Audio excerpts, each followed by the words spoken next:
దాని తర్వాత ఇంకా చాలా పెద్ద అట్రాక్షన్ ఏంటంటే కింగ్ మన నాగార్జున గారు దీంట్లో యాంటీ క్యారెక్టర్ విలన్గా చేస్తున్నారు. ఆ సబ్జెక్ట్ విని వెంటనే నేను వచ్చి ఆ క్యారెక్టర్ సైమన్ అది నేనే చేయాలని ఆశ. అంత నాకు ఎప్పుడూ విలన్ చేయాలంటే చాలా ఇష్టం. విలన్ కదా బేసిక్గా.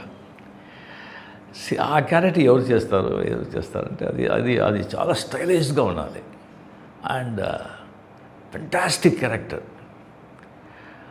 అది కరెక్ట్గా డైరెక్టర్ గారు వచ్చి ఒక 6 months ఆ క్యారెక్టర్ని ఎవరిని కావాలని చెప్పి దాని తర్వాత నాతో సార్ ఒకరితో మాట్లాడుతున్నాను. 6 times వచ్చి మీటింగ్ అయిపోయింది, సిట్టింగ్ అయిపోయింది, ఎలాగైనా ఆయన వచ్చి తీసుకొచ్చేస్తాను అని చెప్పారు. నాకు ఎవరు అని దాని తర్వాత ఉండే సార్ గుడ్ న్యూస్ ఏంటి సైమన్ క్యారెక్టర్కి యాక్టర్ దొరికారు. ఎవరు?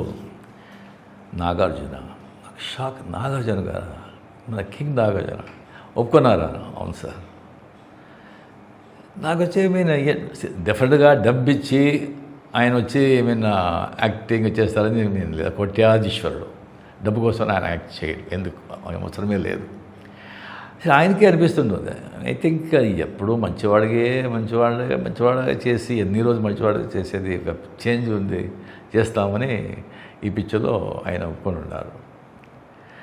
చాలా 33 years అయింది అనుకుంటాను ఆయనతో నేను పిక్చర్ చేశాను నేను. దాని తర్వాత ఈ పిక్చర్లో ఆయనతో నాగార్జున గారితో పనిచేసేది. అప్పుడు ఎలా చూశాను దానికంటే ఇంకా యంగ్గా ఉన్నారు. నాదంతా వెంట్రుకలంతా ఊడిపోయింది. అంత యంగ్గా స్కిన్ టోను ఫిజిక్స్ నాకు ఆశ్చర్యమైంది. ఏం సార్ ఇది, ఏం రహస్యం, ఏంటి ఇలాగ ఉన్నారు చెప్పండి సార్. సార్ ఏముంది రజనీ గారు, రెగ్యులర్ ఎక్సర్సైజ్, స్విమ్మింగు అండ్ కొద్దిగా డయట్ అండ్ 6:30 దానిపైన వచ్చి మేము డిన్నర్ అంతే. దాంట్లో ఫినిష్ అయిపోవాలి.